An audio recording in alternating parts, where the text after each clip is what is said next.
Hey everyone, in this video, I want to show you how we can create an S3 service that allows us to hit an endpoint and create a bucket.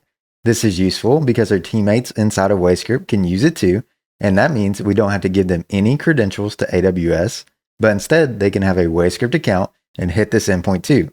This is cool, so they can self-service their own buckets, and we can have an easy system to track it all. Let's dive right in. Getting started, we'll build this inside of WayScript to get all of the tools that it provides. So we'll create a layer and you can name it whatever you would like. Once we create that layer, we're put into an environment where we can build our application into.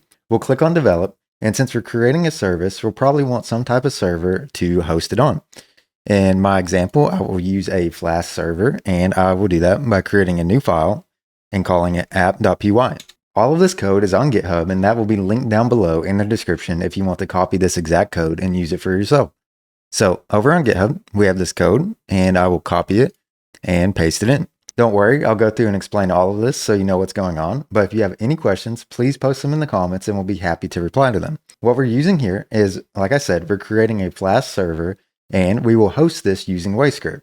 What this will allow us to do is to create endpoints, and when a user visits our endpoint, we want a post request to create a bucket. We'll talk more about that once we get to that in the code, but essentially what we're doing is we have our Flask imports and our AWS S3 imports. This allows us to access programmatically AWS resources. From here, you now see that we have an access key and a secret key.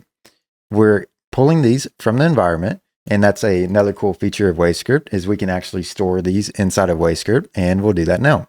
To store secrets inside of WayScript, we'll click this plus and .secrets. From here, you see that we can open our secrets tab, and then we can click new secret in the top right.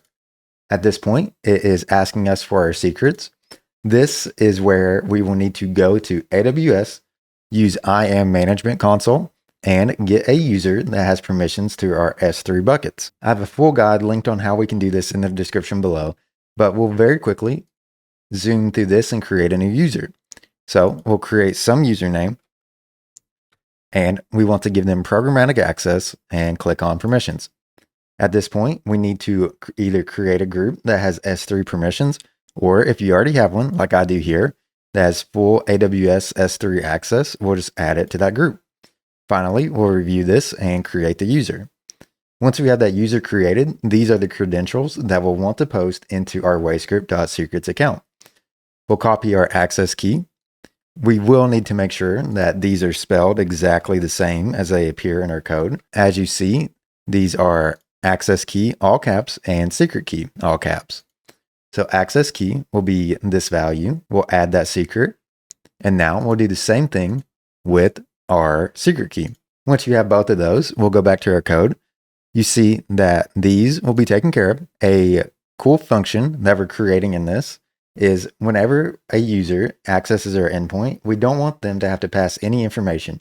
Instead, we want to use a WayScript feature that allows us to get all that information from the user and their environment and automatically create the bucket with the appropriate name for them. This is pretty cool because it means that we have a system of best practices of naming our buckets, and we have full control over how they're named and how we create them. As you see, we're using a little bit of logic here to get the user details in this function. We have some Boto3 specific code where we create a client using our values that we posted in our .secrets file. With that client, we are now creating this endpoint. What this endpoint is saying is if a user sends us a post request, it must be a post or we get back an error. Then if we're missing some context, we'll send back an error too. But if we have all the information that we need, then what we'll do is we will create a bucket for them. We're getting all information from the user about the environment and the project name that they're working on. We're getting their user information, and all of this is provided with built-in SDK of WayScript. And then with our client, we create the bucket with that name. So code-wise, this is pretty simple inside of WayScript because a lot of these tools are already built out. We can pull the name, the environment, and also we can check to make sure that the user can access our service all by using tools that are built in, which is pretty cool because we don't have to code all of that here. So with this code in place, our service is ready to be deployed. To deploy a service inside of WayScript, we'll make sure that the lightning bolt is checked at the bottom. Then we'll click on this plus and deploy. Here, you see that we get an endpoint provided to us. We don't need to view it just yet because we're not hosting anything. And now our command to run will just be a flask run command. This command is linked down below too. It's also in our documentation, and that's where I'll pull it from. So it is just a run command where we're setting the port and the host. Command to run will be that, and our port will match the same as our command. Awesome. So once we have that, all we need to do now is make sure that our requirements are in our container. We'll create a requirements.txt, and we'll make sure that these are included inside of our requirements.txt. We'll need Flask and Boto3 to make this work. Finally, we will install it using the built-in terminal. So pip3 install, and we'll read in that requirements.txt file. We'll give this just a second to load in all of our dependencies to get this working. You see that just finished. We'll click on this test button and give it just a second to deploy.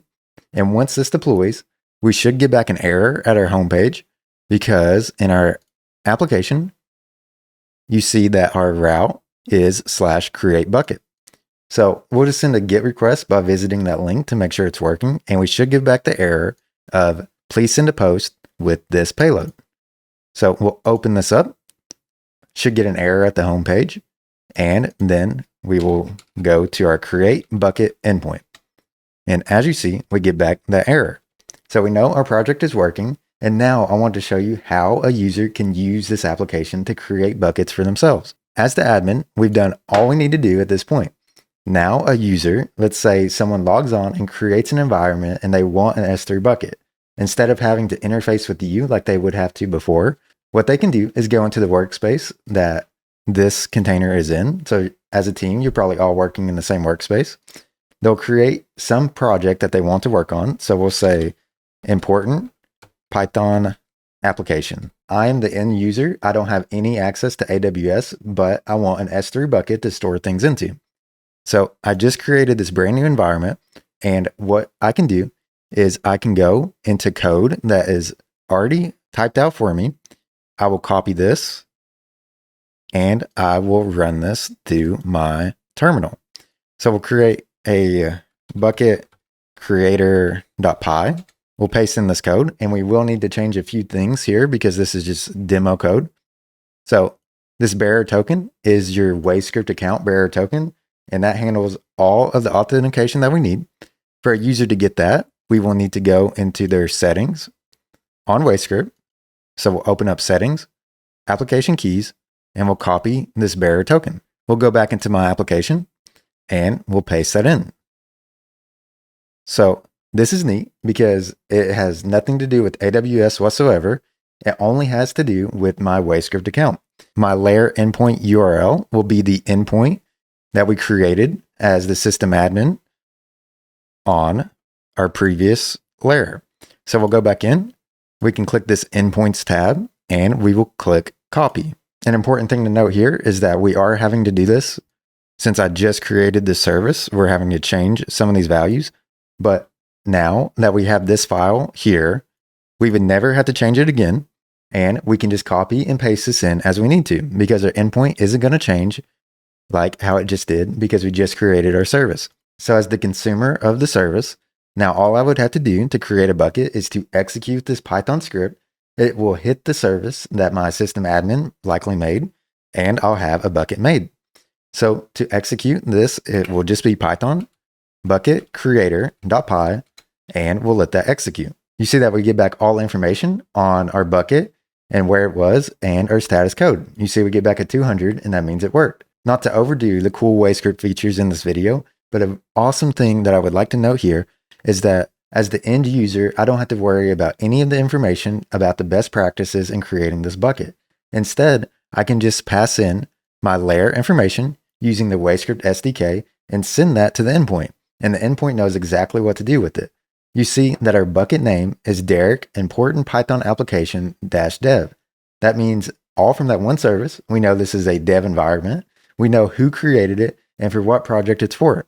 If we go over to S3, we will view and make sure that we have that bucket created. So within S3, you see that we have our brand new bucket created here, and It is created exactly how I wanted it as the system admin, so I know whose it is, the name, and the environment it references. With all of that said, this is a pretty cool service that I wanted to share with you today.